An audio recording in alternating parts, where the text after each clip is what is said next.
Good afternoon, everyone. It's great to see you.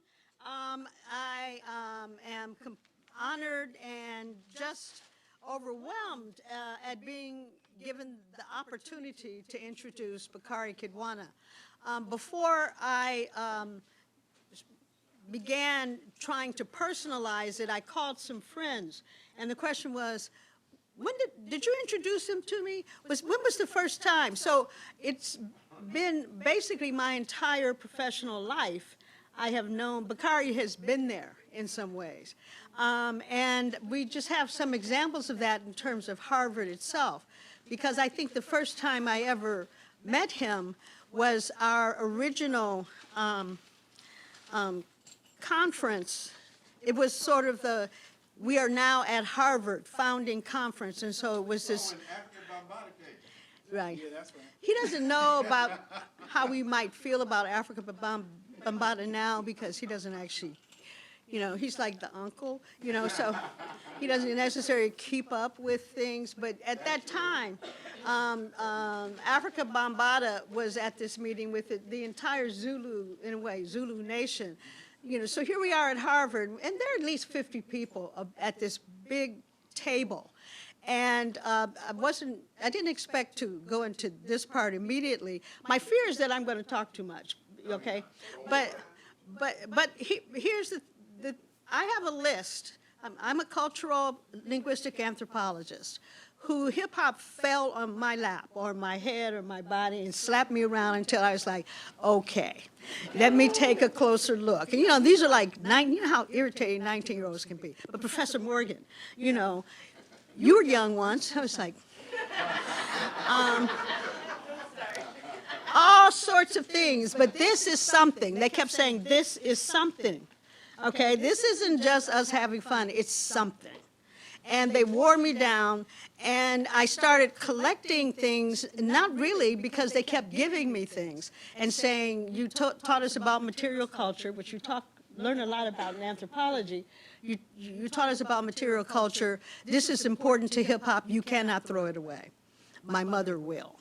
And so then I get all these things that are absolutely amazing. And became a question of what can we do? And this is, at this point, I'm at UCLA. What can we do? How can we really help people have access to it? But also look at it in terms of its importance in what looked like would be a cultural movement. You could tell something was happening. It kept happening. Stephen DeBerry's here. He was one of the students around me who insisted on hip-hop. And now, one of the things that I remember is that I was teaching a course on speech communities, and a delegation of students came up to me and said, we want to do something on hip-hop culture. And I said, well, it's not really. At any rate, he was part of that group where they did this amazing video. The other thing about teaching in LA is that a lot of times the students are the students of people who have resources, right, and technology, so they're coming up with videos and things. It's that context and realizing all these things are going on that we begin to build the hip-hop archive. But in the process, what we really wanted to do was to see what's happening around the country and the world, who's doing what. And so I knew the Bakari Kitwana as a name. I knew Michael Eric Dyson as a name in hip-hop. All sorts of people were out there, Mark Anthony Neal, et cetera, but it wasn't clear what they were doing in terms of community building. And that's what we really wanted to stress when we got here, that this is not about the idea that the ivory halls are not the people's. And it's like, how do you make it the people's? And our whole notion was you really have to represent the community. And from my perspective, the community is the African American community. And to me, when you say community anywhere in the world, I think it's, my standard is African American community. And it's my standard because talk itself, the word itself, is such a powerful thing in the African American community, because you can so easily lose your life because you're not incorporating the attitude, the stance, or whatever of someone who's supposed to agree that they're not adults, that they should be slaves, that they should be this, should be that you're at different times have to figure out ways to not only do that physically and verbally, but at the same time to keep in your head and your body the notion that I'm bullshitting you, okay? And my people know that. And so it's because you have to have that layer that you really get deeply into hip hop. So when hip hop comes out, you know, with Word Up and they're keeping it real, and you know the high people in higher education were like, they don't even know what reality is. How could they talk about real? They're not capable of talking about real. It really, I think, woke up a lot of us, and among the us was obviously Bakari Kitwana. So I first met him at the 2002 conference at Harvard on hip-hop community activism and education. And the poster for that, and you can see everyone signed it. I think it's, yeah, that's the first poster we ever did here. You see, and the politics of the poster, and that it's gender and color and skin color and all that.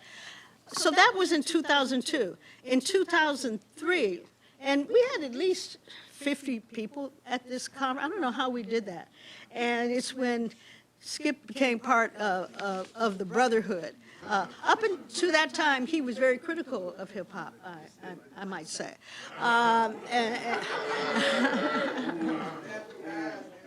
Yeah. I like Smokey Robinson and the Temptations.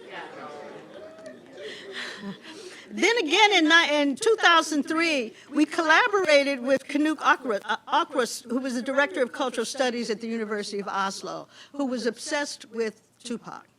And he was obsessed with Tupac in terms of surveillance and how the police, society, people would talk about his body and where is he and his influence and all that. And the name of the conference was All Eyes on Me in Search of the Modern Folk Hero.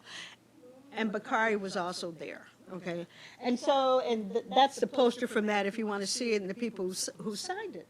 So we have Bakari, who is at the beginning of the Hip Hop Archive, actually. And it has been such a great and wonderful collaboration. So I'm just going to do a couple more things in terms of the regular press on him. He's an internationally known critic, cultural critic, journalist, activist, and thought leader in the area of hip-hop, youth culture, and black political engagement.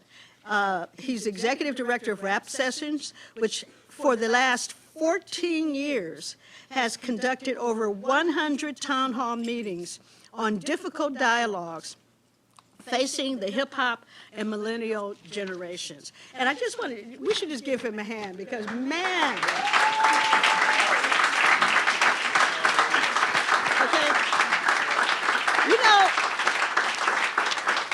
in doing that, it's just not, it isn't just the institutions you're dealing with and all that, it's y'all, you know, and it's just like making sure you're there. Are you going to be there? I mean, it's just like it gets real cultural, it gets real political, it's artistic, and you got to hear this song first before I can talk about it. Everything is happening at the same time. He's such a great organizer. He's a former editor-in-chief of the Source magazine. He is the co-founder of the first ever National Hip Hop Political Convention. How many of you here actually went to that? Well, he did for sure, but yeah.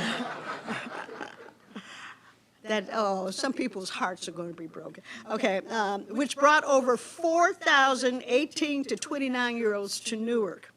A former senior media fellow at the Harvard law-based think tank, the Jamestown Project, and 2007-8 artist in residence at the Center for the Study of Race, Politics, and Culture at the University of Chicago, where he worked very closely with Kathy Cohen.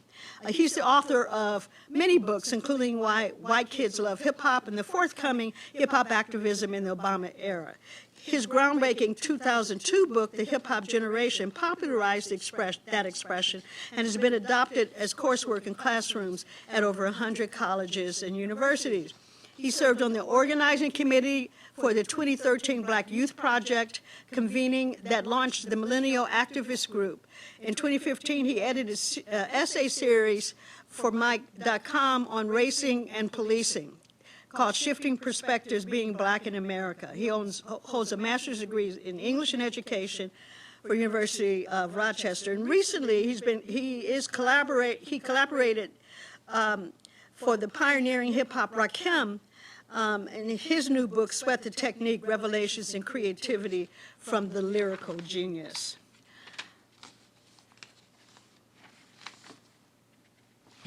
I think we've got things just about covered. His rap session, as I said, has been instrumental in exploring, critiquing, and developing, continuing the discussion of race and racism, the arts, and politics. His latest contribution, which the Hip Hop Archive will be collaborating with him on, is the subject of his talk today, the Hip Hop and Presidential Elections Video Archive. Without further ado, Thank you. Kitwana. Thank you.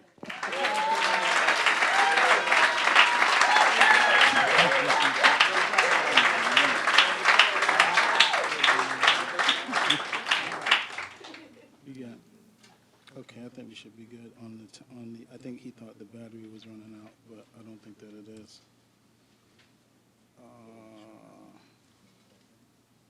I can talk about this hip hop, but this technology is another matter. I don't even front. So my man Stacy told me he's gonna hold me down today.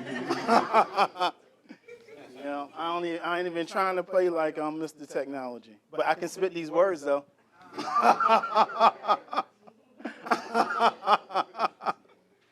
That I can do.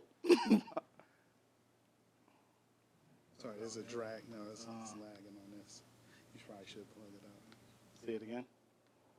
It's not moving. Here, let's see. Good question. It's frozen. Yeah, that's what it's looking like. All right. I don't see the cursor. So, Escape. yeah, we could. Oh, there it is. There it is. Okay, right, cool. beautiful. All right, that's good. Then you should just be. All right, that's wonderful right there. You fine right there, brother. I'm good. All right. Thank you. All right, here we go. Got too much activity going on up here. I'm gonna just sit this down right here. I gotta deal with this. I need a little bit of room for my notes here. I didn't know it was gonna be so tight. How's everybody doing? All right, I'm great. I'm great. I'm excited to be here and to share these thoughts. Thank you all for the support. The Hutchins staff, absolutely. Dr. Gates for letting me be here. And a couple of people, Eden put together that playlist for me. Thank you. My man Giuseppe helped me out with the PowerPoint. My web designer, whose name is also Nasir Jones, ironically, it's true, but it's not the N to the A to the SIR.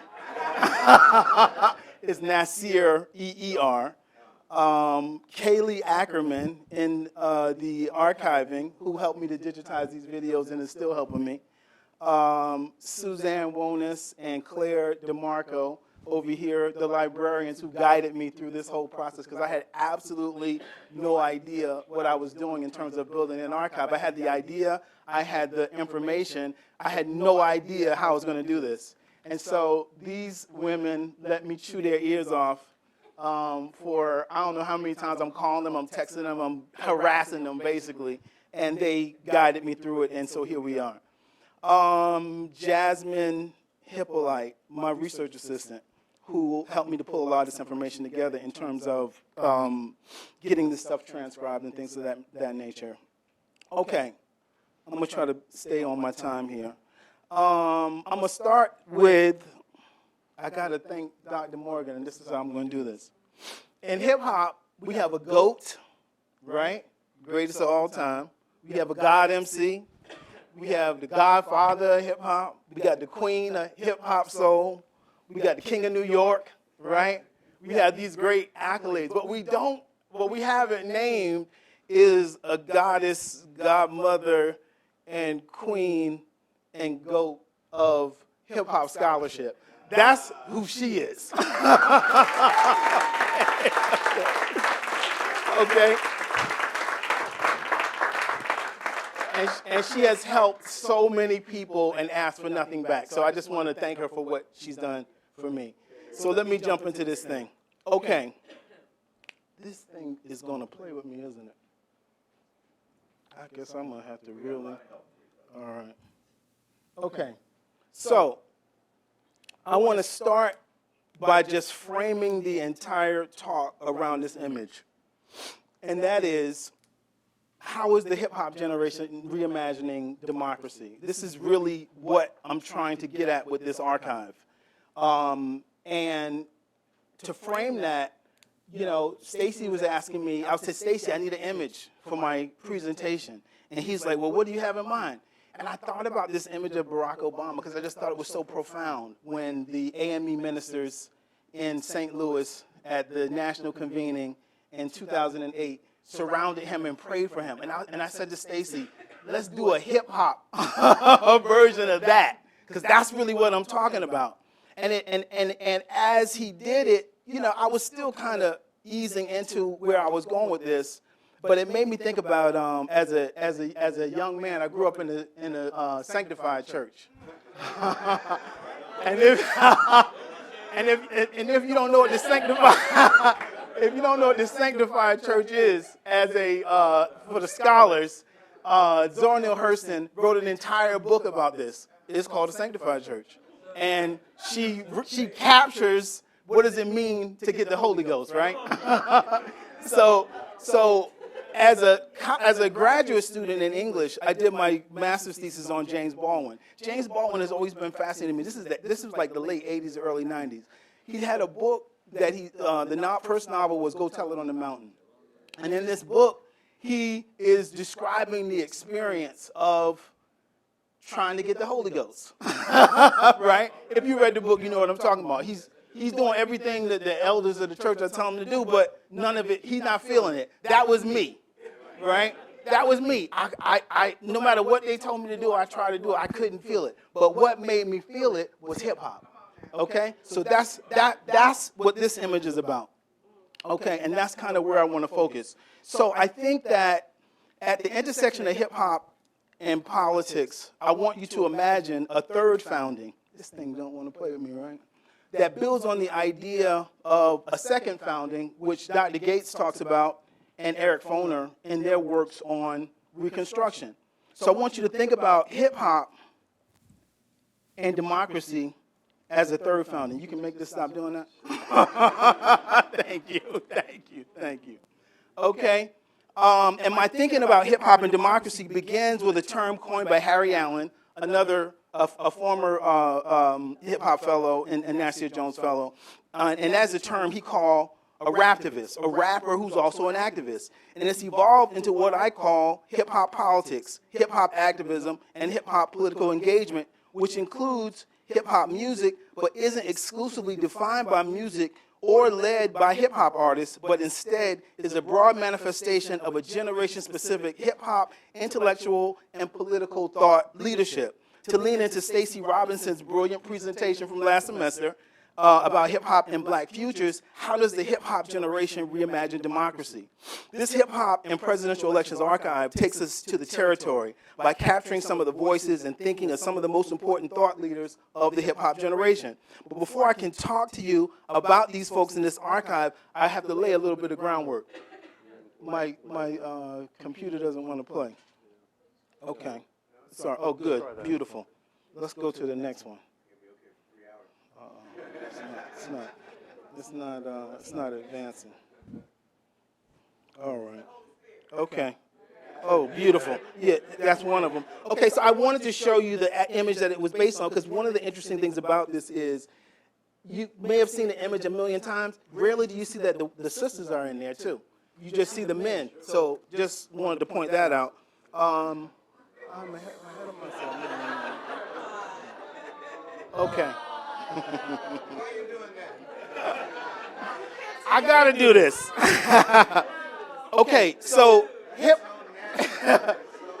Hip hop and the presidency. In 1994, Scoop Jackson, who's now an ESPN writer, wrote a book called The Last Black Mecca.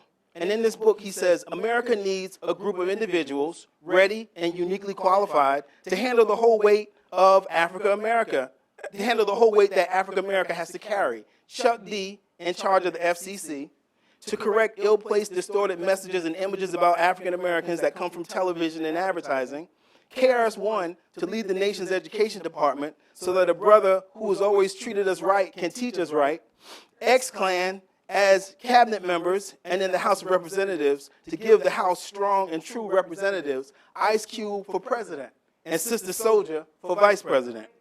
We could talk a little more deeply about political hip-hop and political MCs and their evolution from the 70s, the 80s, and the 90s, the 2000 and beyond, the era to the Ferguson era, which ushered in a new, which ushered us into now, where I believe artists are not simply artists who are activists, but hip-hop political artists are those who are actually artists and activists in one body. Invincible, Jasiri X, Tefpo, Rebel Diaz, Akua Nara, and Naru, Sarak, and others. Rather than artists shouting out issues or dabbling in activism, they are not embraced by the mainstream. So instead, they have taken the time to actually build organizations. Of course, their predecessors took on their version of their truth of intersection of their art and politics. What I call hip-hop politics as a lifestyle. KRS-One, Rakim, Queen Latifah, Public Enemy. Shout out to Professor Griff. Dead Prez, M1, shout out to Matulu and Stickman. Sister Souljah, Poor Righteous Teachers, shout out to Wise Intelligent. Black Star, Talib Kweli, and Yasin Bey. The most true to it are still living it. Or we could talk about artists of any stripe who engages the president, which has become the most popular understanding of hip-hop and electoral politics. So let's go there for a minute. That's this guy. The main idea of hip-hop and the presidency has run the gamut, from Kanye's George Bush doesn't like black people to Kanye embracing Trump as a father figure. Usually, these relationships are driven by the presidency and not the artists. George Bush's team invited Eazy-E to a Republican luncheon in March 1991, but he didn't actually meet the president. Bill Clinton distanced himself from Reverend Jesse Jackson by attacking Sister Souljah at a Rainbow Coalition event in 1992. Obama and Kendrick, Obama and Common, Obama and Jeezy, Obama and will.i.am. During the 2012 election, Jay-Z and Obama teamed up to give us the more mainstream Obama ad, The Power of Our Voice. An interesting take on American exceptionalism, but it doesn't really encompass the full breadth, complexity, or nuance of the ways the hip-hop generation was reimagining democracy. The less mainstream, but more tuned-in representation came from Eminem in 2004 when he released his video for the song Mosh. Just days before John Kerry, y'all senator, and George Bush faced off at the voting booth. Well, oh, he's from Utah? Okay. Okay. So I can't put him on you? Okay. But more than the music alone, where I want to focus today is on that broader hip-hop politics. The folks who define their political engagement through a hip-hop lens, who recognize that hip-hop didn't just belong to hip-hop artists, that we were hip-hop as a generation. The generation of activists whose voices are captured in this archive, what I call a repository of thought leadership about the intersection of hip-hop, electoral politics, and black youth civic engagement. Some of the folks who made voting not just sexy for a generation, but synonymous with being young and black. Before we delve deeper into this archive, I want to give it a little bit more context. Let's see. This is some statistics from the Center for Information and Research on Civic Learning and Engagement out of Tufts University. Basically, it shows the youth voter turnout 18 to 29 over 4 election cycles.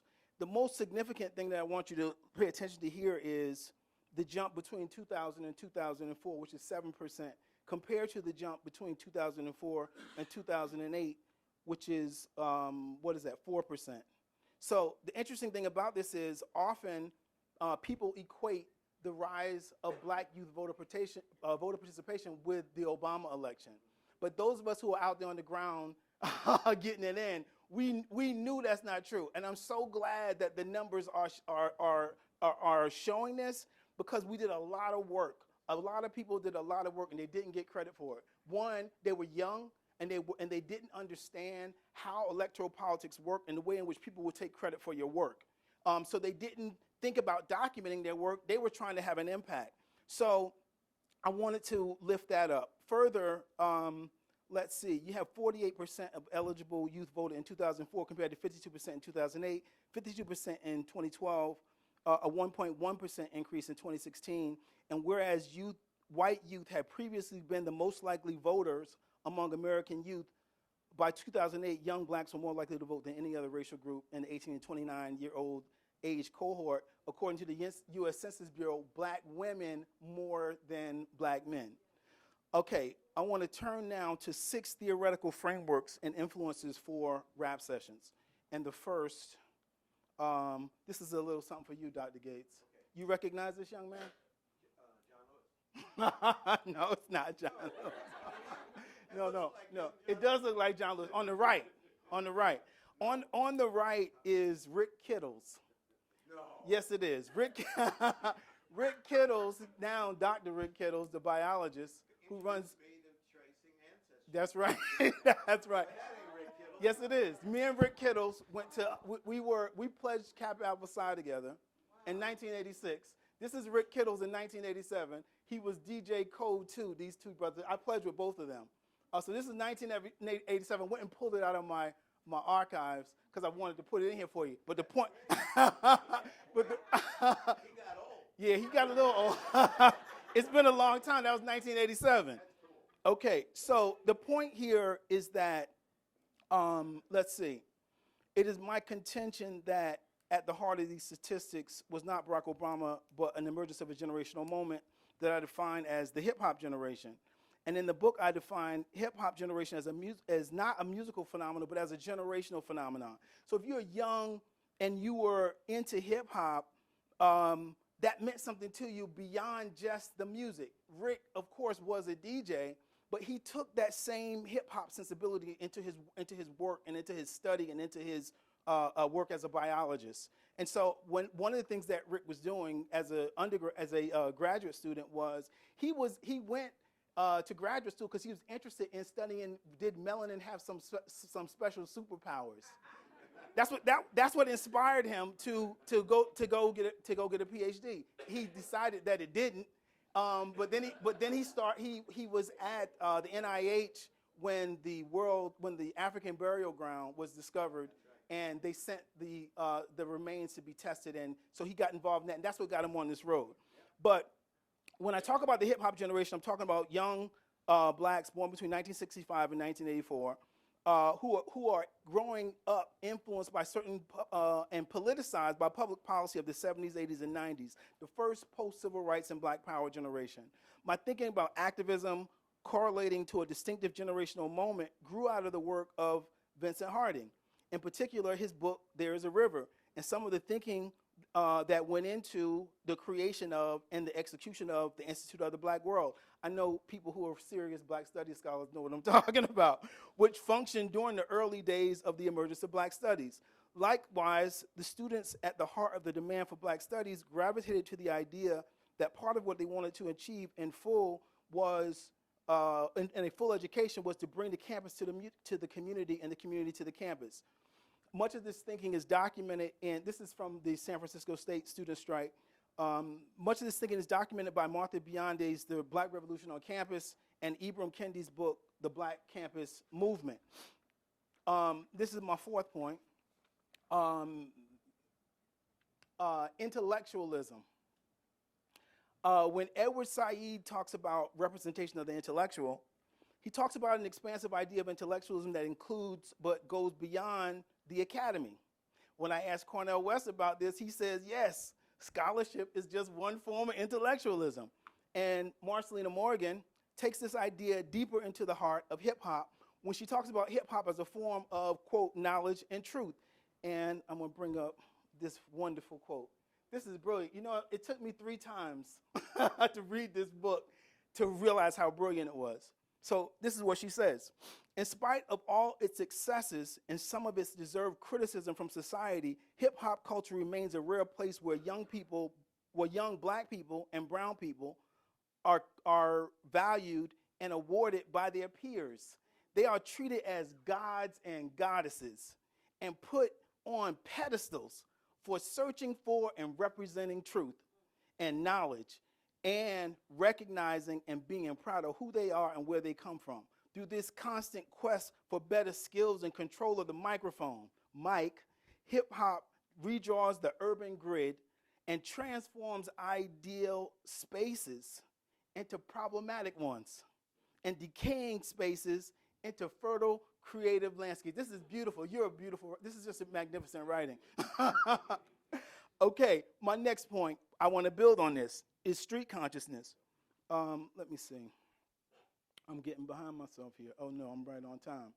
So street consciousness is my next point. When Dr. Morgan talks about our understanding of the underground and real hip-hop, it brings to mind what those of us who tune in think of as street consciousness, which James Spady touches on in his important groundbreaking text that centers hip-hop artists and their voices, nation-conscious rap. Marcelina's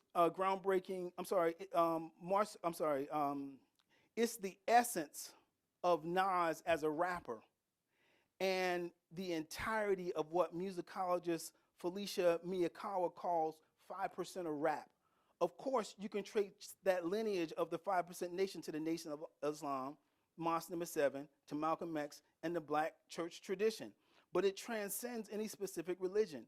And I imagine this as a type of spirituality, a sixth sense that dances on the edge of a politics, a political thought system, a cultural DNA, and Ani Lee Logan, mother wit-like street consciousness at the center of the work of artists like Nas, and most certainly Rakim and many others. So that when Biggie Smalls, AKA the notorious B.I.G., and Who Shot Ya, says, I can hear sweat trickling down your cheek, your heartbeat sounds like Sasquatch feet. It is absolutely a universal power of language, but it's also communicating to a certain time and place in a historical moment. Or when Rakim says on the rap song Classic, ask the teenagers, OGs, and nasty kids what their definition of a classic is, timeless. So age don't count in the booth when your flow stays submerged in the fountain of youth.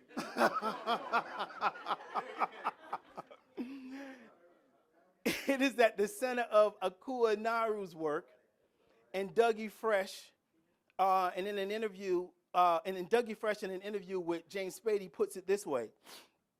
Please listen to this. This is Dougie Fresh in Nation Conscious Rap. It has to be from the heart. It has to be something that you live. It can't be something that you just come out and do. It has to be on the spiritual level where you just come up out of your spirit and say what you really feel. That's how he defines hip hop. Hakeem Jeffries, the congressman, demonstrates the distance between coming up out of your spirit and not coming up out of your spirit. In 2017, he evokes the words of Biggie Smalls, where Brooklyn at? But it falls flat. But last week, when he went in on Trump's attorney, Jay Sekulow, to the proceedings, Mr. Sekulow, right? He kept saying that, right? Answering the question, why are we here? And he ends with Biggie's lyrics, if you don't know, now you know, right? He's doing much more than just quoting Biggie. That's what the newspaper said. They said he quoted Biggie. He's doing much more than quoting Biggie. And those of us steeped in a particular tradition feel that in a certain kind of way. Pop Master Fable, in an interview with Raquel Rivera in her book, New York Ricans from the Hip Hop Zone, recalls that Rocksteady Crew, they were doing capoeira moves before they knew what capoeira was. And he talks about the first time he saw someone doing capoeira, he was like, we've been doing that. When people started to document that the West Coast, they were popping and locking, he was like, we've been doing that too. I believe that this sense of spirituality is something we connected with as a generation through hip hop. And because of that, it gave us agency. And in the words of Dead Prez, it's bigger than hip hop. And this not ageism is what I believe is at the heart of what's being communicated when so-called old heads are complaining, as Nas said, that hip hop is dead. 6, and my last point, among these primary influences for rap sessions was the emergence of national organizations in 2003. The National Hip Hop Political Convention, the Hip Hop Summit Action Network, which was started by Russell Simmons gets credited with starting it, but actually David Mays and Al Sharpton started it. That's why the name is Hip Hop Summit Action Network, like Al Sharpton's other organization. Russell somehow commandeered it from the two of them, which is that's another fellowship. That's another fellowship. Okay, the League of Young Voters. We're gonna get it right by the end. The League of Young Voters was another group that was started by Billy Wimsatt and Kyle Stewart. Billy Wimsatt always gets accredited with starting the league. I have to say Kyle Stewart was there with him, and he says so also. So it was founded by both Billy and Kyle Stewart. At the heart of my conception of rap sessions were the lessons we learned from the National Hip Hop Political Convention. I started rap sessions out of those lessons we learned from putting together the National Hip Hop Political Convention in 2004. So all of these organizations, the convention, the Hip Hop Summit Action Network, and the League of Young Voters, all emerged as national organizations in 2003, the same year. Before that, there were no national organizations that did hip hop that were trying to organize young people. There were organizations, but they were mostly local. What year was that? 2003. Right, leading into the 2004 election. Okay, so let's see. Where do I want to go with this? I want to just kind of talk about some of these folks for a second. This is Jeff Chang. This is Jerika Blackman. This is Jeff Johnson. He's cut off. This is Tabiti Boone, who worked on Obama's My Brother's Keeper. This I put in here because one of the things that happened at the convention was these young people were so passionate that when they were caucusing, it was kind of hot, so some people went outside. And then later on that night, they were still caucusing, and the Essex Community College said, y'all got to get out, y'all time is up. They kept going, they went outside under the street lamps and continue to do so. Here at the convention also, right here is a young sister named Zenzele Isoke. She's a professor at University of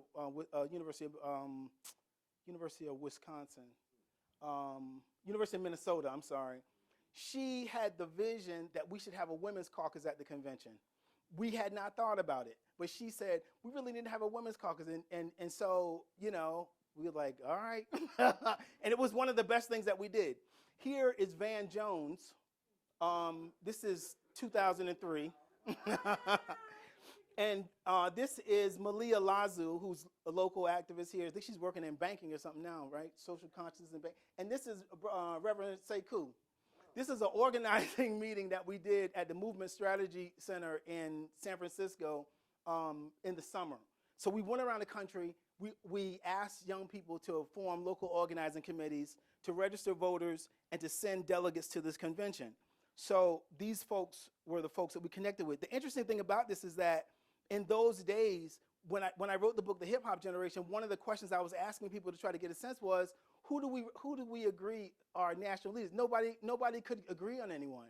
And people didn't even know what work they were doing. So we started documenting who was doing what and bringing people together, and we started to see and create this network that, we all ended up kind of doing a lot together over the years after that. Okay, now I got to move faster. This is, I'm now taking you into the archive. So the first tour that we did was 2005. To date, we've done over 100 town hall meetings in cities around the country. An annual tour each year that we take to 10 to 15 cities, made up of different core panel of artists, activists, scholars, and journalists. This was something else that I borrowed from Institute of the Black World, because Vincent Harding's vision was that you needed to have these people in conversation with each other. Let me see. We've had over 100 panelists participate to date. Audience turnouts have averaged from 2 to 500. Live stream audiences have topped 10,000 for several events in 2012. Events have been aired on public access television, on C-SPAN live radio broadcasts. We've had media coverage from the Boston Chronicle and allhiphop.com to the Washington Post. Events have been held on college campuses and universities, at churches, museums, foundations like Kauffman and the Open Society, boarding schools, public schools, charter schools, independent schools. Breakout sessions led by over 50 local activists from Philadelphia to New Orleans to San Francisco, Chicago, Milwaukee, Jackson. Our goals have included building community, as Dr. Morgan said in our opening comments about this archive, building community, supporting local activists in their work on the ground, rather than duplicating what they're doing, helping to grow local and national activist networks, supplementing educational efforts already going on in the classroom. This archive focuses on 3 elections: the 2008 election, the 2012 election, and 2016. 2008 was marked by the emergence of Barack Obama, 2012 by Occupy Wall Street movement and the emergence of the Tea Party, and 2016 by the shifting of the political landscape by the Ferguson explosion and subsequent movement for Black Lives and the arrival of the millennial generation of activism onto the national scene, and of course later the rise of the Trump presidency. At this point, I want to just kind of talk about some of these folks, and I'm going to do this for about maybe 5 minutes, and then I'm going to show you what the archive looks like. We've built the prototype of the website so you can see some of it. Let's see. This is 2008 at Northeastern University. That panel was led by Jeff Johnson, who you know was Cousin Jeff of BET. At the very end is Billy Wimsatt, who started the League of Young Voters. Rosa Clemente, who ended up being the VP with Cynthia McKinney for the Green Party in 2008. This is a sister who's a part of the Zulu Nation here in Boston. Her name is DJ Nomadic. She's been a huge supporter of ours over the years. Angela Woodson is on the end, and Angela worked in the governor's office as an outreach in Ohio for faith and community outreach. A dope activist, and she was the co-chair of the National Hip Hop Political Convention along with Raz Baraka. One thing I should mention that I didn't is when Dr. Morgan brought me to that community education roundtable, part of my presentation was about we should do a National Hip Hop Political Convention. Raz Baraka was there, and afterward he came up to me and said, we should do that. So we got together afterward and we did that. That started here because of the Hip Hop Archive. This was an event we did a year later. This was at Harvard Law in 2009. This was right after Obama was elected, and the conversation began to happen around post-racism. So we had this, so I teamed up with the Jamestown Project. I was working with them at that point. Eddie Glaude is a part of the Jamestown Project. Sybil Wilkes was there, Rosa Clemente, that's Jabari Yassim, who now teaches at Emerson, right? And Lisa Fager-Bediako, who was running an organization then called Industry Ears. They were challenging the music industry, they were challenging the FCC to enforce the law and stop letting this booty music be played during prime hours that they weren't supposed to be playing it, or music videos being seen.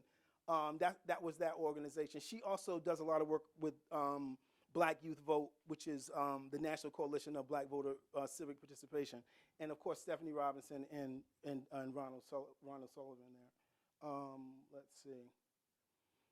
The audience members. The interesting thing about this is we did the event. I was surprised that you were there.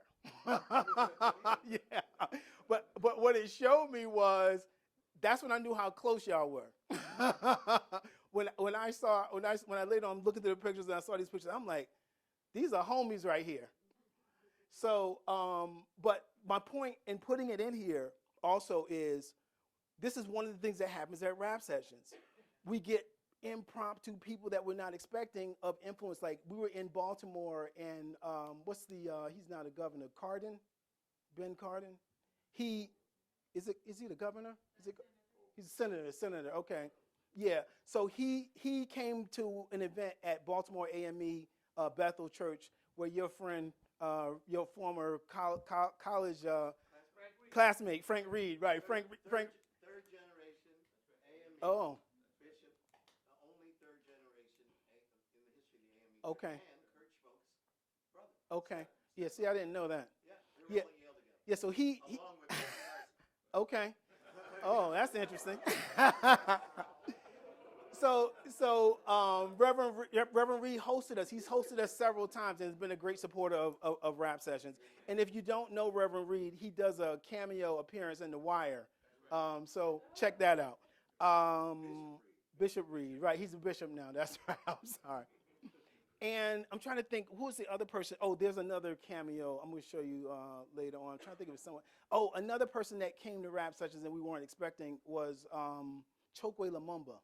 We were in Jackson, and Chokwe came. He was running for mayor. He wasn't mayor yet, and he was like, hey, you know, I want to, this is amazing what you guys have done, bringing these young people together. I haven't seen something like this since the 60s. And so he, you know, we gave him the floor, of course, because, you know, we revered this dude. For one reason, he got Tupac out of a shootout with the police. I don't know, a lot of people don't know that history. But Tupac had a shootout with the police. I think it was in D.C. or Georgia or somewhere like that. I can't remember. And Chokwe was his attorney. But just a long tradition of activism. Okay, this was an event in 2011 that we did at the Congressional Black Caucus. For 5 or 6 years, Congressman Andre Carson has hosted this a hip-hop panel. This particular year, he partnered with Rap Sessions. Next to him is Alexis McGill Johnson, who's a longtime activist. She was a part of the crew that put together the National Hip Hop Political Convention.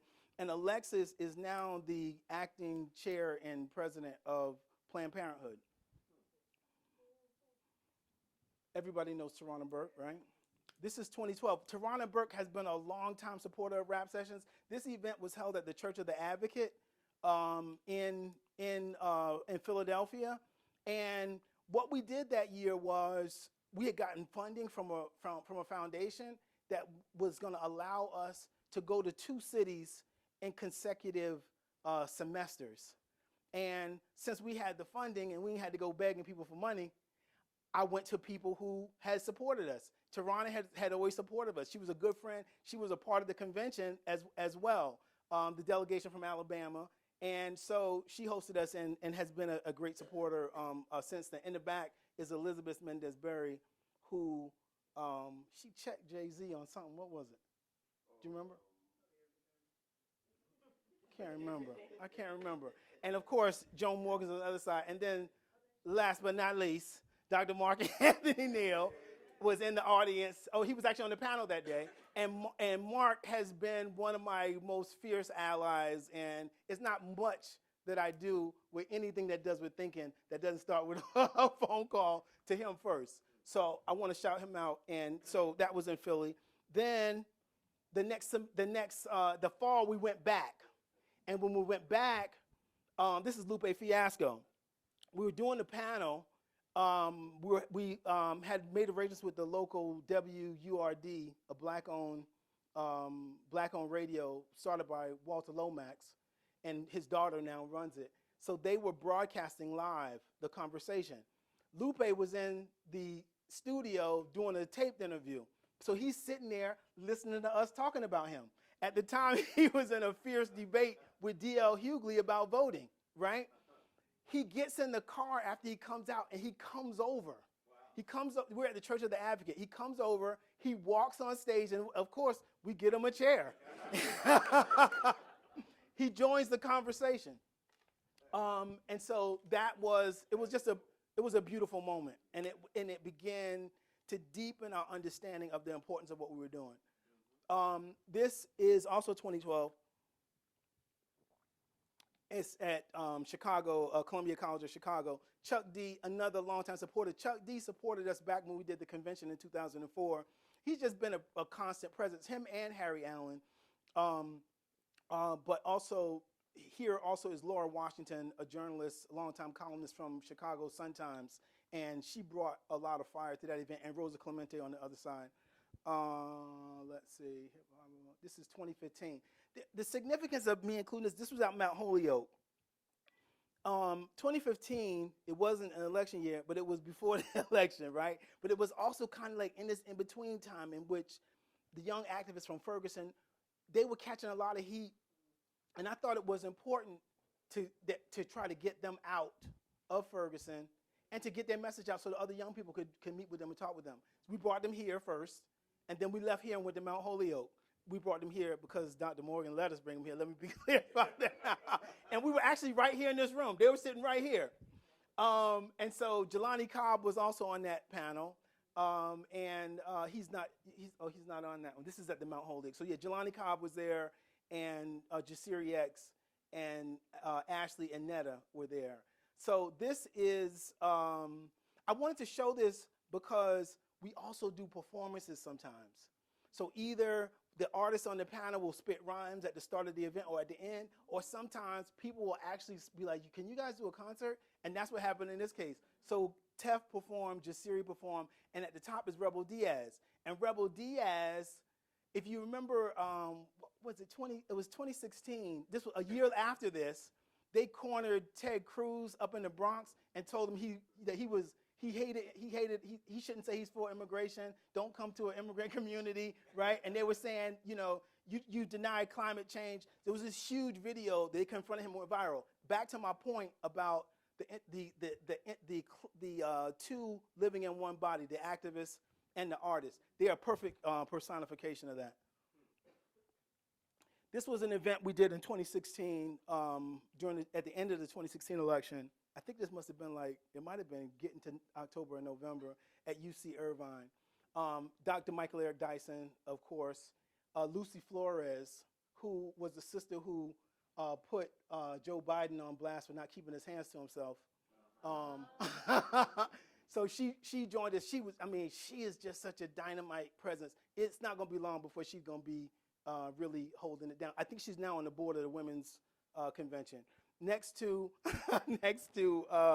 Lucy is Malik Yusef, who is Kanye's longtime collaborator and also a Republican. So we try to, cross lines where it kind of makes sense. This brother, he's just a brilliant brother, and he's smart, and he is just an innovative thinker. So, we want young people to get involved in politics. We're not telling them who to vote for. So he wanted to be a part of it. He's been working with the Hip-Hop Caucus around their climate change issue. And so, he kind of goes back and forth on the issues. But what he is into is business. Next to him is Ashley Yates, and then Jasiri X. And I'm getting the nod here. This is the last one, I think, or close to it. This was something we did, also 2016 election, at Tulane University. The sister on the end is Carolyn Barber Pierre, longtime student, works with students at Tulane and has brought us to campus many times and supported our work. And so she's there. Yusef Salam and Grayson Martinez, who runs United We Dream, is next to Jasiri. Yusef was talking and had written an article, I think a week or two before that, on the fact that Trump didn't apologize for saying they should be hanged. And so he wrote that he wrote that piece for the Washington Post that came out around that time. And then next to him is Toussaint Losier. Funny thing about Toussaint is Toussaint was the first person that brought me to Harvard when he was an undergraduate. So I've known Toussaint for a long time. He now has a PhD, teaches at UMass Amherst. He's an expert on the prison industrial complex and the prison system. But he also was a graduate student in political science at University of Chicago. And when I taught my hip hop course there, he was one of my TAs. And on the end is Latasha Brown of Black Voters Matter.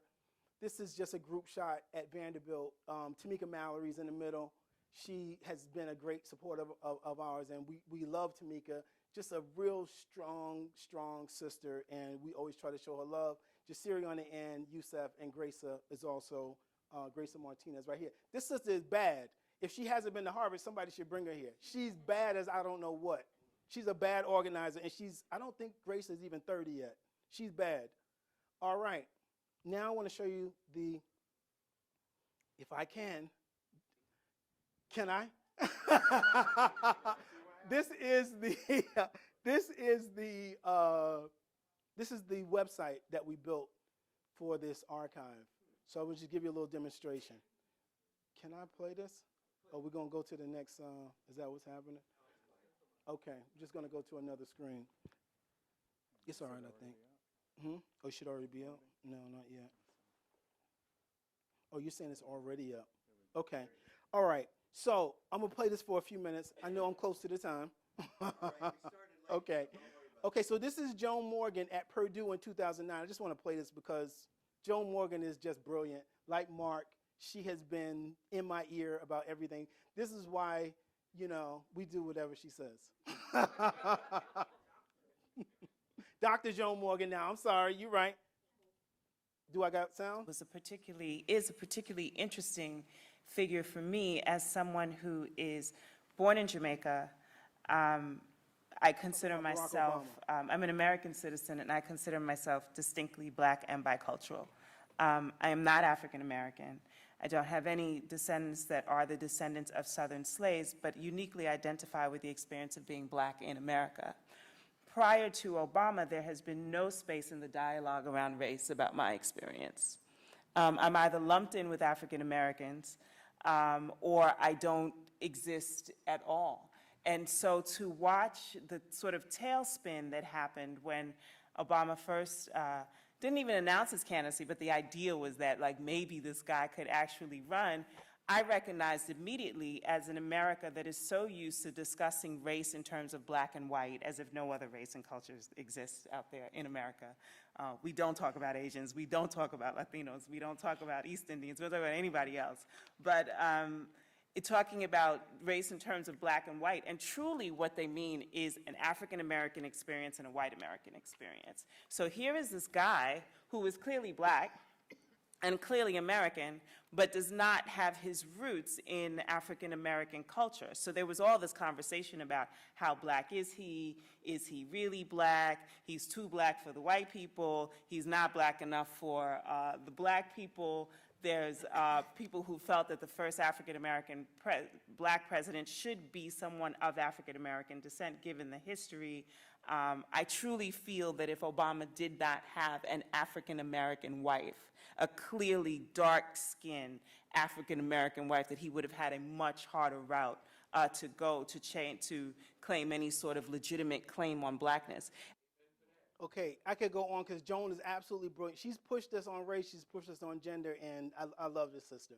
And next to her, for the Nas fans, is MC Search, who was also on that panel. He signed Nas back in the day, so just shout out to MC Search and Dr. Morgan.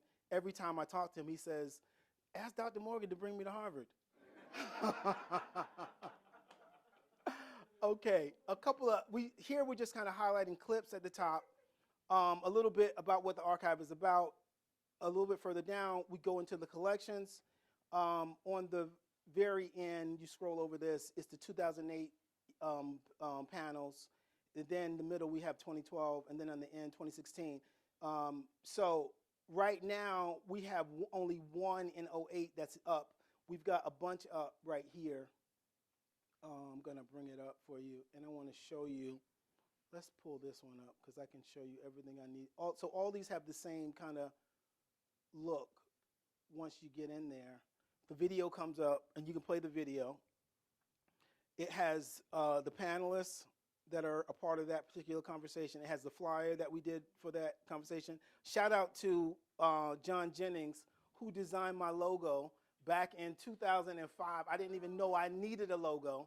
John said, you should have a logo for this. And I was like, really? He said, yeah. And then 6 years later, he came back to me and said, you should let me redo that logo. And I'm like, hell nah. That logo is dope. And it's vintage John Jennings. I'm not giving that logo up. And then if you go further down, you can view the transcript. And so, yeah, the whole transcript's in there from the event, which is shout out to Jasmine Hippolyte again, because she's the one who spent the time putting it together. We had a transcription service, and then she kind of went through it and cleaned it up. So there's all of that, and that's what we're doing for all of them. Trying to think we also have past media clips. You can clip on those and go to clips that were done then. What I need from you all, scholars, because you know I just dabble, what should we have in this that we don't have? I mean, I think that's my biggest, like, what could we add? What else could we do? So let me just show you a little thing from here, and then I will end. I guess in two. Should I start with him? We're already at that point. Let's see. Let me take you back to Rosa first. I'll give Rosa the last. Yeah, let me take you back to Rosa. I want to show you Rosa Clemente, and then I'm going to,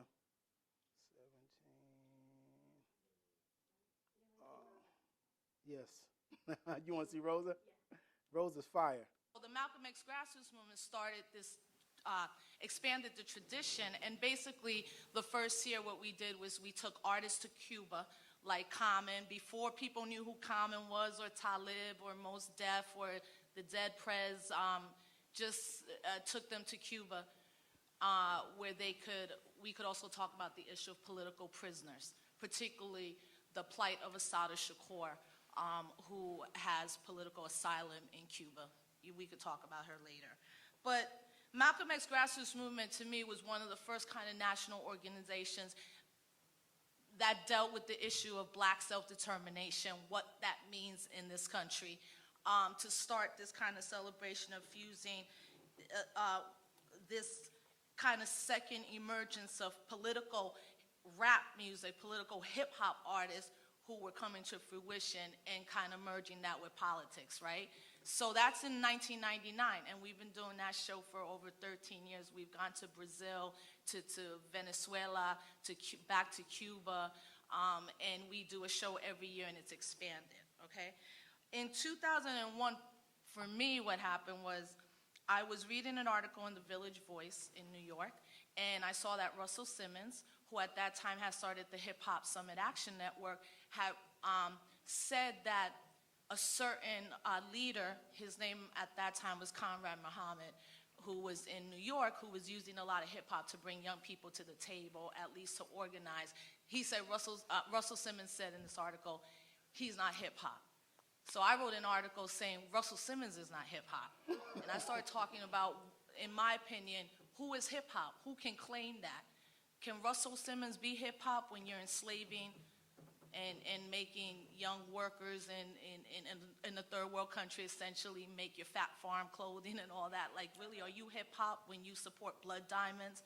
And I got a call from him, and I was banned from all the Hip Hop Summit Action Network. And immediately in that moment, I became this hip hop activist by default, right? And I say by default because the leadership of hip hop, that politic was being created at that moment, also being pushed by young people pushing against the prison industrial complex all the way from Cali to Pennsylvania to New York.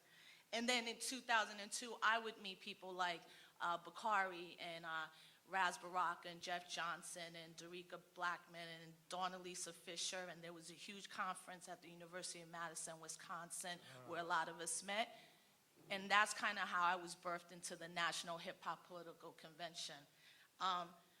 Okay, just one more that's very short, and then I'm done. I have to give my brother Biko a little bit of love on here because it's very powerful. Let's see, 22.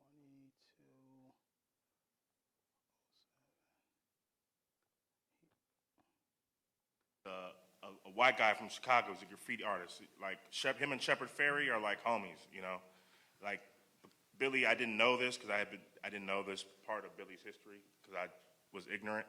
But he actually is a highly respected graph writer. And when the league started, it was a multiracial group, and people from all across the country. I remember my first meeting the league in 2004. It was like this magical moment because me being from a segregated city where I hadn't really, really worked with a lot of white folks other than on the athletic field, where I was building with white folks that were like anarchist hippie types towards like my people were like street kids. And the league was do it yourself. It was like go in your community, get it done. And over the years, we were like the original Occupy, I think, in a certain extent, because a lot of stuff that we were doing back in the day was similar to that. But we've learned to sustain that energy. It's not, I know y'all are 20 years old, you think you can run and go hard forever, but you can't. There's always some type of thing that stops you from doing what you got to do. And what we've been able to do is sustain our movement. And we've been able to do that through technology. Over the couple weeks ago, we had this thing in D.C. called Barack Talk. We had 30,000 people tune in live. See, back about 8 years ago, people were talking about the digital divide and how young people of color didn't have access to technology. And right now, we know that's absolutely not true. In fact, 67% of African Americans access the internet through mobile technology. And the most active users on Twitter are African Americans. So we've been able to use that connectivity to spark movements. Like I said, this year we're going to register 100,000 voters. And that's in areas that people call swing states or battleground states. And we're not doing it for Barack Obama. We're not doing it for Mitt Romney. We're doing this so that young people of color have access at the table. We have this saying inside the league. It says, if you're not at the table, you're at the menu. Since the league started, we've had dozens of people from our network get elected, whether it's at the statewide level, whether it's at the citywide level, the countywide level. We've helped mayors get elected. We've changed policy. And every time I turn on the news, people say, young people, they're apathetic. They don't care. But you guys are in a room at 8:30 or 7:30 on a Tuesday night listening to us talk about something boring like politics. I know that's not the case. And so when we're looking at this next year, I want all of us to get involved. Even if you're going to vote for Ron Paul, I want you to get out there and push the conversation because our generation is getting its ass kicked. I guess in 2011, 70% of people that graduated from college left without jobs. That's big. And they keep telling us to wait. They keep telling us that we have to be patient. If we are patient and our mouths are closed, it's never going to change. So we got to get active. All right. Yeah.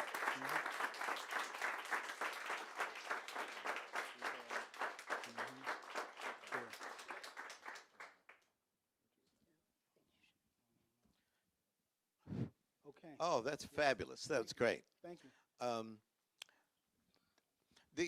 You ask about suggestions. How Yes, sir. extensive? When we think of archives, when you're of our generation, we think about finding another edition of Phyllis Wheatley or Frederick Douglass's second edition from Dublin. Right. A signed copy of The Souls of Black Folk with a dust jacket, right, for which I would kill, Yeah. right? But this kind of contemporary archive is so important. One of the things that I used to say when Marcy was creating the Hip-Hop Institute, the Hip-Hop Research Institute, right? I got to get it right. Mhm. Is that no matter what you think of hip-hop, this is, 20 years ago or whenever. Right. I said, imagine, in retrospect, if someone in 1925 at Harvard or anywhere else had created the Jazz Research Institute. Right. They would look like a genius. Right. Right? And when jazz was very controversial among black intellectuals and certainly within the black community, not to mention the New York Times and high society, throughout the country. So what Marcy has started and the way that you're extending that, it's just brilliant. And people will look back 20 years from now, 50 years from now, and you both will be heroes. So what I'm interested in is the extent of the archive and how you could become a greater repository. So like if you put out a call for every interview ever done about hip hop and politics, you'd probably get a warehouse full of stuff, right? That you become the repository. You don't have to do all the work to gather it. It will gather you, if you see what I mean. Right. I don't know if that's a useful Yeah. suggestion at all. Yeah, I just wanted to say that we've been talking about ways to look at how we would collaborate or how we would develop it, and that is absolutely, I think, one aspect of it, and to think about. I think it's important to always include the notion that imagination is going to be in this. In some ways, it's an anti-intellectual kind of thing to say, but we're dealing with something, a cultural movement that's also a political movement, that's also a philosophical movement. All these different levels are covering every aspects of what it means to really be alive in the world as part of a community. And that when, especially we're talking about politics, from the hip-hop generation, there's got to be this great appreciation of the art of it too. Right. You know, when Barack wins and you start getting hip hop lyrics, or there's talk about the vote. You know, when Puffy did the vote or die, you know, it's the discussion that you get from that, and the potential to really think about where we are in the world, what the world is like, and analyze. We've got the current archives can do that and must do that. So we need the digital part, and we need the artifact very often, because there aren't that many left now. Yeah. And to really think about that as well. So I think this is fabulous. Well, one of the things that I wanted to say in response to you is right now for this, we're trying to do 10 for each of these election years, 10 videos for each of the election years. So it's a process in which the digitizing, you know, takes a little bit of time, and then from there getting the videos transcribed and stuff. But, you know, I think we're making a way, and I think that we'll have the 30 up by the end of, you know, by the time it's May and it's time for me to pack up my little office. But one of the interesting things that's happened is, you know, there were some things that I couldn't find stuff for, like some of the 08 stuff. See, and by the time I got to 2012, I had better funding. But in 08, we was just really on a shoestring. But what we had in 05, though, was the support of the Community Technology Foundation of California, which is now zerodivide.org, or became that. I don't know if they're still functioning. But one of the things that they required me to do to get funding was to do something with technology. So it was from them that I even got the idea to even record them in the first place. And so that was kind of how we started. So shout out to Ruth Williams. And Marcelina Morgan actually introduced me to her. So shout out for that. And just one other thing. There's people, we reach out to people about where do you have the flyers and things like that. People have been so receptive. They, just as you're saying, they're sending us pictures. They're sending us stuff we're not even asking them for. Well, it might. I don't know if it's occurred to you, but Ford Foundation and the Mellon Foundation. Mellon Foundation is headed by one of my own students, Elizabeth Alexander, has a PhD in African American Studies. Right. And the Mellon particularly funds archival work, humanistic. It's the only foundation I know of on a national level that is dedicated to the humanities. Okay. She would, you know, I'm not on the board of the Mellon Foundation, but I would imagine that she and that board would be very sympathetic to an archival project. Okay. And a contemporary archival. I think you should think big. Thank you. And you know, despite the fact that yes, at midnight on May 31st, you got to get out of here. you gotta think digitally. Yeah. And I'll be over here at 12:05 too. No, but think digitally. Okay. It's something that can Right. grow in your partnership Right. with, you know, Marcy. You'll get all the fellows. I always offer them non-resident fellowships. It means they have a Harvard ID, basically the rest of your life. You know, and you have access to the library, et cetera, et cetera. Brother, Cornell West. Could somebody? Brother Ricard, I just want to thank you so much, though, brother. It's always a blessing being in your presence. All the wonderful travels we've had together, magnificent contribution. But my question is this, though. I mean, as such a grand intellectual pioneer, you and Tricia, and Marcy, and others as towering figures in that regard, the issue of what kind of politics are we really talking about? Yeah. See, what kind of ideologies are we talking about? You get all of these towering figures around Brother Barack. You know, we love Barack. He's brilliant. He's poised. He's Harvard. But he Wall Street loving, drone dropping, head of the American empire. Right. See what I mean? Right. So you get all of these folk, and you say, well, what kind of Holy Ghost they bestowing on it? You know, it ain't my Holy Ghost, you know what I mean? I want to know what kind of spirit's really happening here, you see what I mean? Now, of course, I supported him too, so I would have been there, and I pray for anybody, I'm a Christian. But the thing is, as an archive, you want jazz-like variety of voices. I'm agreeing with you 100% there. And the contribution you and Marcy and Tracy are making are historic. But the deeper question is, hip-hop comes out of the community of people who's suffering. Right? So then when I hear the sister say, well, if it hadn't been for Obama, black folk just talking about black and white. Yeah. You see, that's a neoliberal erasure of so much of the black freedom movement. See what I mean? You got the boys, you got ropes, and they with indigenous people, they with Chicanos, the Black Panthers are with the Young Lords. Right. Jesse Jackson's got a rainbow coalition of every variety of group as part of his movement in '84. Yeah. So, and with Garvey, Yeah. you got Fannie Lou Hamer's National Welfare Rights. You had brown, you had yellow, you had red, you had black poor. So this notion that somehow just been black and white, that's not true. The sense of history is impoverished with a neoliberal erasure putting hands on a head of an empire. You see? So we can't have that kind of blindness. You got Dizzy Gillespie and Chico O'Farrill in Afro-Latin jazz creating connections between Celia Cruz and Aretha Franklin. Yeah. All of this rich history is there that cannot be rendered hidden because somehow you get these young folk tied into this spectacle figure, you see. Right. And that's my real fear of it. But is yeah. that fair though, brother? Yeah, I mean, I don't think it's a fair critique of Joan. So let me say that. Yeah. I don't think it's a fair critique of Joan. And yeah. Joan is amazing and on point, and I think neoliberalism would not be a way to describe.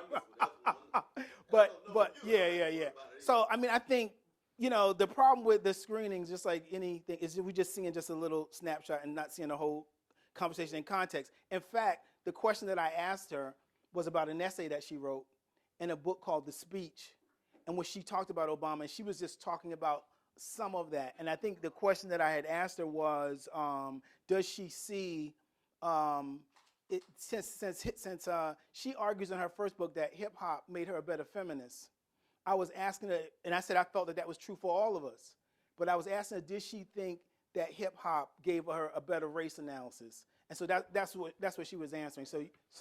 But I agree with you. I think it's important we got to push back. I mean, otherwise, why are we doing this? I feel like that's what we're trying to do. We're trying to root it in the history of black political struggle.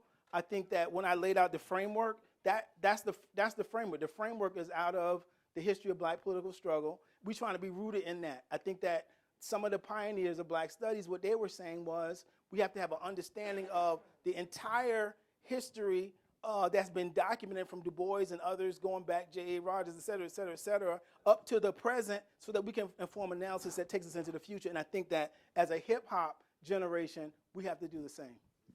So, congratulations. Good job, brother. Thank you. As a journalist, hip-hop journalist, political journalist, you understand the importance of journalism being like what they say, the first draft of history, right? So I'm wondering, and sort of along with what Dr. Gates was saying, have you thought more broadly about making the archive not only about what happened in the videos, but what was going on around the events? What were people saying about the events? What were people writing about the events? So that you have a more contextual understanding of what happened and how it fit in just the circular conversations around it. Right. I mean, I two things. Yeah, two things. Yeah, that's interesting that you say that because The actual documents, the actual stories, right. News clipping, magazine, whatever that was around the event. Yeah. Well, see, now you taking me beyond my. I mean, Dr. Morgan has gotten me to think more deeply about the idea of what it means to archive. I'm just thinking, I got these videos. We need to make sure people can see them, and so she starts pushing me. And and then along with the folks at the library, we got here. But one sister that I work with, Lisa Fager, actually, I was talking to her, and she was like, "Look, we need to get the archives of the other folks in here as well. People like Raz Baraka and Rosa Clemente and others." So that was something that she threw out there. One of the students, the student research assistant who I mentioned, she suggested to me, and this was interesting. She started to talk to me about things that she heard in the videos that she didn't know. And so that was interesting. And so we decided that what we would do from that is what you're saying, is to have hyperlinks to additional content. Things like COINTELPRO and things like what's the guy's name who did the what's the ad that was based out of here during the caucus? The Willie Horton ad. So we were talking about Willie Horton in one of these conversations, and she didn't know who that was. So it's like, the interesting thing about it is you start to see that a lot of the history is lost. And so we got to do what we can and try to add to that. Yeah, but thank you.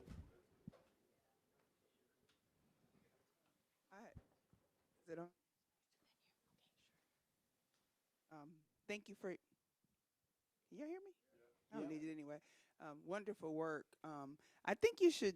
I like what they're saying about thinking big. I mean, it's definitely bigger than hip hop, like you said, that Prince said. And I feel like you might want to consider actually a documentary or a series of sorts, because it needs a treatment. I mean, in general, the whole everything needs a treatment. Like I remember back in the olden days when I watched the PBS Eye on the Prize, it needs that type of treatment for this type of legacy that y'all are building, because it needs to be contextualized, because in this fast-paced digital 140, now 200 whatever characters, so much of the legacy and the intersectional understanding analysis and the longevity is being lost, and people's bandwidth sometimes for clicking on links can do it, but like short documentaries or a documentary could be a possibility. That's a good idea. Thank you. Or I a series that. or something. Yeah. You know, one of the things that me and Mark have always laughed about over the years is the conversations that take place when we're not on stage. So we're in the car, we're driving, Mark is getting lost, he's driver.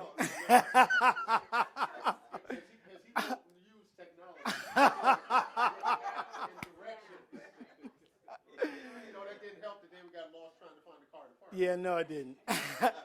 So we have these really rich conversations at dinner, when we're meeting up in the airport, getting to where we're going after. And I think that one of the things I would like to do is to even just do a documentary on some of that stuff. This 2020, we're doing a new tour around technology, racial justice, and democracy.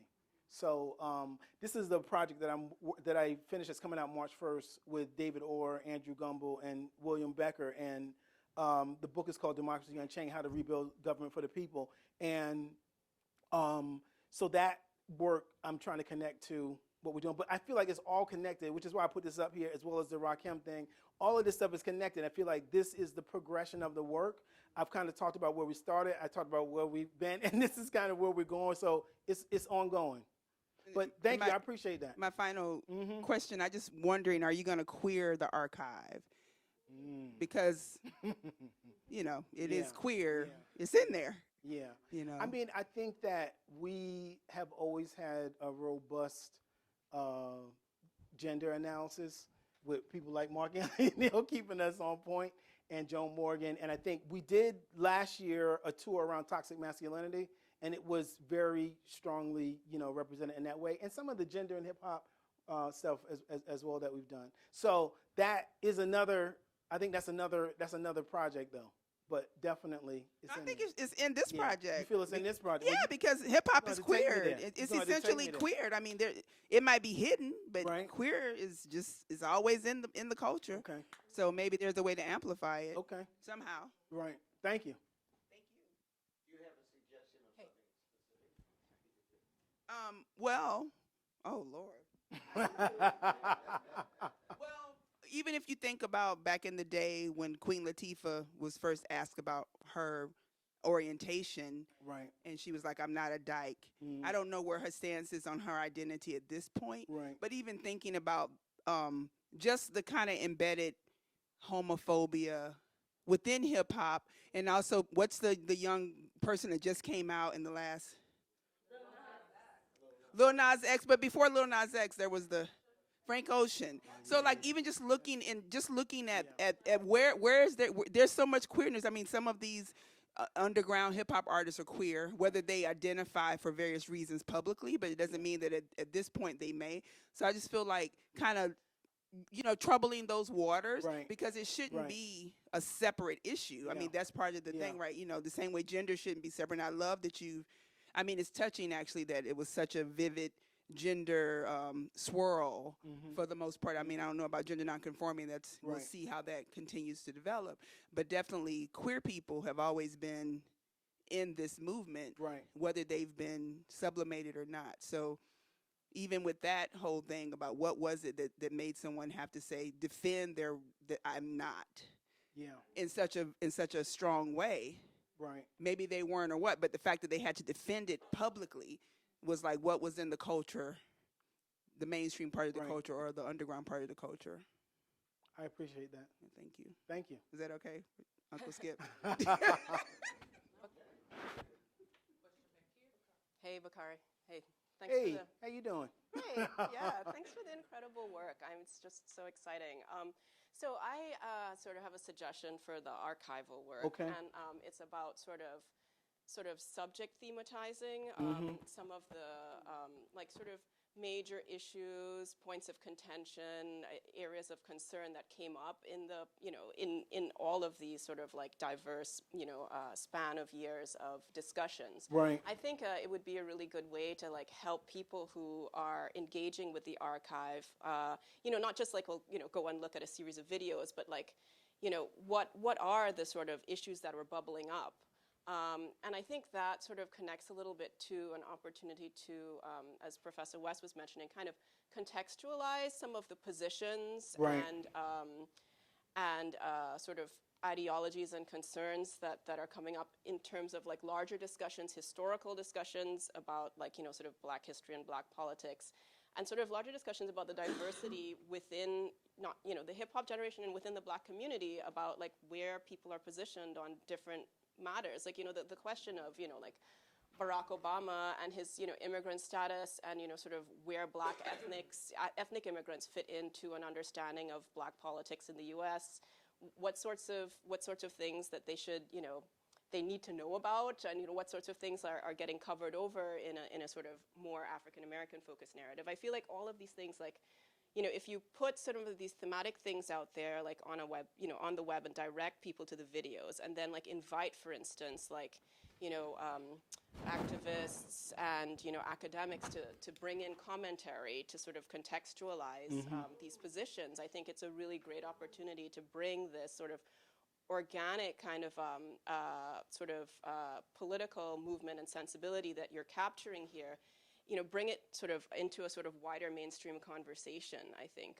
So that's Okay. just a suggestion, which I mean, That's it's interesting. a fabulous opportunity to do Yeah, that. I think it's interesting. It's one of the things that I think I was thinking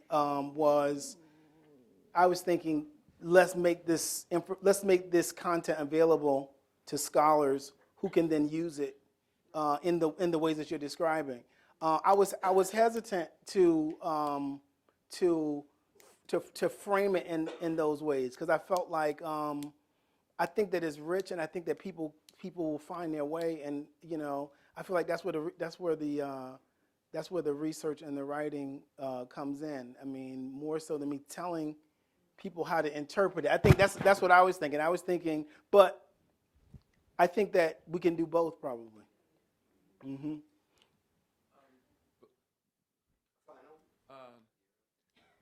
This is excellent, and I'd like to underscore a point that Professor West made. Mm-hmm. The question of the philosophical roots, not in a shallow way, but in a deep way. Right. For this generation, this sort of pop stuff, some of the work that Brandon Terry's doing, probably one of the most important political theorists of this generation, that most people haven't read. Black, he's here, he's got a major text coming out in terms of political theory, because the recent events last night and what happened in the Senate Right. is producing a context for which there's no historical precedent. And 90% of the young people that I listen to don't know they don't know. Right. Right? Right. There are some major political realignments which require a new, deeper, and original philosophical framework, which was Professor West's point. Yeah. Yeah. So it's not pop, it's not sound bites, Right. it's not hip stuff, not Right. talk about being woke. I mean, all Right. that's cute, but that doesn't provide a Right. philosophical Right. framework No, it doesn't. for black people for the long game. Mm. And so I just want to raise, Yeah. where is the serious, long game philosophical thought Right.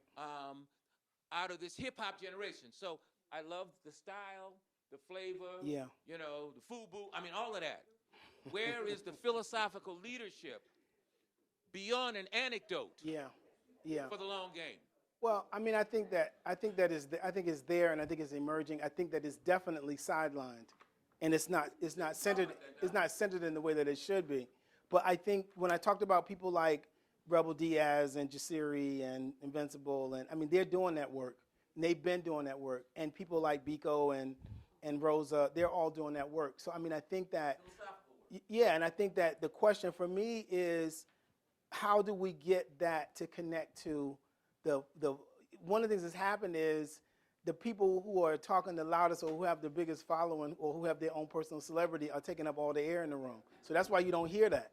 So I think the question becomes, how do you heighten the sophistication to gravitate? Like we're not allowing the leadership, the true leadership, to bubble to the surface. That's what we used to do, right? But I feel like now that doesn't happen anymore. If you ain't got 1 million Twitter followers or 2 million people following you on Instagram, like it's not the same. You don't get treated with the same level of respect. The knowledge isn't carrying you. Like to have someone like Rakim still with us and to have people not tapping at him at the highest level, to me is it's a huge mistake. So I understand what you're saying, and I think that it's a problem. But I think that people are grappling with it. But I feel like also like when you're doing your work, you don't want to really be out here trying to compete with nonsense because that could be its own distraction. So, okay. Thank you.